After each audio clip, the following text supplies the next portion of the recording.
আজকে পুরো দিনটাই কিন্তু আমাদের হসপিটালেই কেটে যাবে।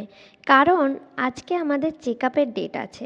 আমার নিজের আছে, আমার হাসব্যান্ডেরও আছে, আর আমার যে ছোট বাচ্চা রেয়ান্স ওরও আজকে কিন্তু চেকআপের ডেট আছে। নমস্কার, ওয়েলকাম টু তৃতীয়াংশ লাইফস্টাইল 26। আজকে আমরা চলে এসেছি প্রথমেই ডেন্টাল কেয়ারে। তো এখানে দেখতেই পাচ্ছেন মহন্তী ডেন্টাল কেয়ার, উড়িষ্যার ভুবনেশ্বরে আমরা চলে এসেছি। আজকে আমার হাজব্যান্ডের এখানে ডেন্টাল চেকআপ রয়েছে। ডেন্টাল চেকআপ আমার হাজব্যান্ডের হয়ে গেছে। আমরা এবার চলে এসেছি ভুবনেশ্বরের কালিঙ্গা হসপিটাল। আশা করছি সকলেই নাম শুনে থাকবেন। ভীষণই বড় এবং খুবই ভালো হসপিটাল একটা। এখানে আমার রেয়ান্সের একটা চেকআপ করানোর আছে, ডক্টরের থেকে কিছু অ্যাডভাইস নেওয়ার আছে। তো সেখানেই আমরা চলে এসেছি। ডক্টর অমিত কুমার পান্ডা, তিনি একজন অর্থোপেডিক। তো তার কাছ থেকে আমরা কিছু অ্যাডভাইস নেব রেয়ান্সের ব্যাপারে। তো ভীষণ বড় এরিয়া জুড়ে এই কালিঙ্গা হসপিটালটা রয়েছে এবং খুবই ভালো ট্রিটমেন্ট। কালিঙ্গা হসপিটালে আমাদের ডক্টর দেখানো কমপ্লিট। আমরা চলে এসেছি লাঞ্চ করতে। তো ভীষণই খিদে পেয়েছে, একটা থালি নিয়ে নিয়েছিলাম মাছ ভাতের। তো সেই থালিটাই খেয়ে নিলাম। রেয়ান্সের জন্য খাবার বানিয়ে এনেছিলাম বাড়ি থেকে, ওকে সেই খাবারটা আমি খাইয়ে দিয়েছি। আর এবার আমি চলে যাচ্ছি আমার চেকআপের জন্য, যেটা হলো আঙ্কুরা হসপিটাল। গুগল করে আপনারা সহজেই দেখতে পারবেন যে আঙ্কুরা হসপিটাল হলো ভুবনেশ্বরের একটা খুব বড় হসপিটাল এবং বিশেষ করে বাচ্চাদের জন্য খুবই ভালো একটা হসপিটাল। আমার ছেলে রেয়ান্স কিন্তু এই হসপিটালেই হয়েছিল। তো যেহেতু আমি এই হসপিটালে ম্যাডামের আন্ডারে চেকআপে ছিলাম, তাই এখানে আমি ম্যাডামকে একটু চেকআপ করাতে এসেছি আজকে। ডক্টর লীনা ম্যাডাম, ওনার কাছেই আমি চেকআপটা করাবো। ডক্টর দেখানো আমাদের কমপ্লিট হয়ে গেছে। এবার আমরা বাড়ি ফিরবো। তো রাস্তাতে যাওয়ার পথে লেফট সাইডে খিদে পেয়ে গিয়েছিলো, সেই কারণে একটা পাপড়ি চাট নিলাম। তো এখানের পাপড়ি চাটটা কিন্তু একটু আলাদা হয় উড়িষ্যার। এখানে পাপড়ি চাটের মধ্যে একটু মিষ্টিও থাকে, ঝাল থাকে, টক থাকে, সমস্ত কিছু মিশিয়ে থাকে। আমাদের ওয়েস্ট বেঙ্গলের মতো সম্পূর্ণ ঝাল টকই থাকে না, মিষ্টিও থাকে, তার সাথে বড়াও দেওয়া থাকে এখানে। বাড়ি আমরা ফিরে গেছি। সমস্ত চেঞ্জ করে ফ্রেশ হয়ে আমি এবার রান্নাঘরে চলে এসেছি, কারণ রাতের ডিনারটা বানাবো। তো ডিনার কি বানাবো ভাবলাম, তো রুটি বানাবো ভাবছি। একটু পনির ছিল বাড়িতে, তো সেটাই ভাবছি একটু বানিয়ে নেব, একটু পনির মশালা। তো ক্যাপসিকামও ছিল, আমি ক্যাপসিকামও দিচ্ছি, একটু পেঁয়াজ, একটু টমেটো কেটে নিচ্ছি, আর কিছু আমার গ্রিন পিস আছে, তো সেগুলোও কিন্তু দিয়ে দেব। তো এই রান্নাটা করে আমি ওদেরকে খাইয়ে দেব। বাচ্চা যারা আছে ওদের জন্য দুধ রুটিই আমি দিই রাত্রে। ওদেরকে অন্য কোনো খাবারই দিই না, তার সাথে একটু ড্রাই ফ্রুটস মিক্স করে দিই। তো প্রথমেই পনিরগুলোকে কেটে নিলাম ছোট ছোট করে, এবং তারপর পনিরগুলো একটু নুন হলুদ দিয়ে হালকা করে ভেজে নেব। বেশি কিন্তু কড়া করব না। পনির কড়া করে ভাজলে কিন্তু খুবই শক্ত শক্ত একটু লাগে, তো সেই কারণে আমি বেশি ভাজলাম না।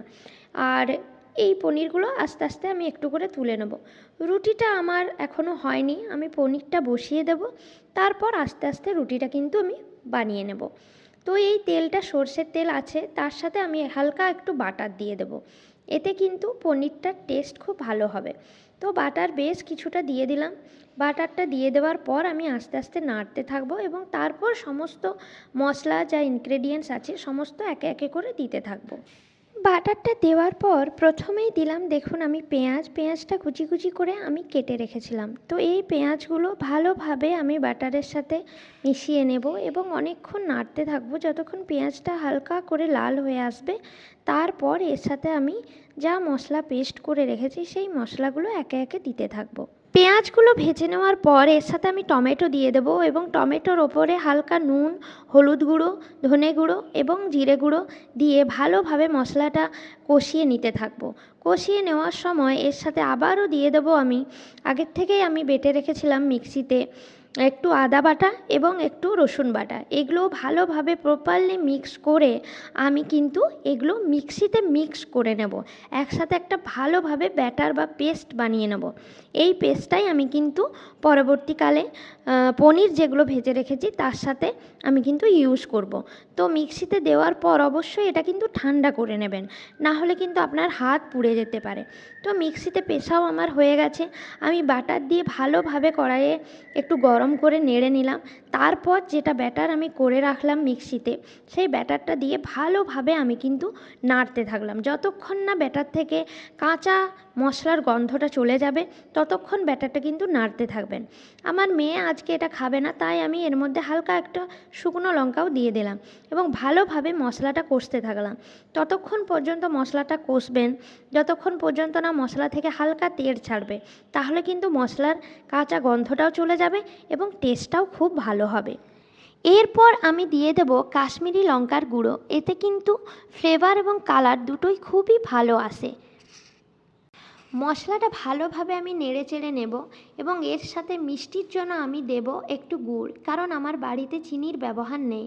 চিনি সকলেই জানেন খাওয়ার জন্য ভীষণই ক্ষতিকর এবং স্বাস্থ্যের জন্যও ক্ষতিকর।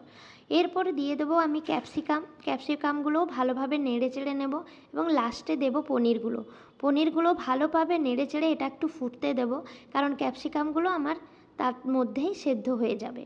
এরপর সবুজ মটরশুঁটি ছিল, সেগুলোও আমি কিন্তু এর মধ্যে দিয়ে নেড়ে চেড়ে নেব এবং লাস্টে দেব কস্তুরি মেথি গুঁড়ো দিলে যে কোনো রান্নার স্বাদ আর গন্ধটা কিন্তু খুবই ভালো আসে। লাস্টে আমি কাঁচা লঙ্কা চিড়ে দিয়ে আমি সকলের জন্য পরিবেশন করব রান্না আমার প্রায় হয়ে এসেছে। তো কেমন হয়েছে সকলকে জিজ্ঞাসা করলাম, কারণ আমি আজকে কাজু বাদাম বা মগজদানা কোনোটাই দিইনি, দিয়েছি একটু অন্য ধরনের ক্যাপসিকাম। আমারও খেতে খুবই ভালো লাগলো, অন্য সকলেরই কিন্তু ভালো লেগেছে। আপনারাও চাইলে এই ধরনের রান্না মাঝে মধ্যে একঘেয়েমি কাটানোর জন্য করতে পারেন, খুবই ভালো লাগবে।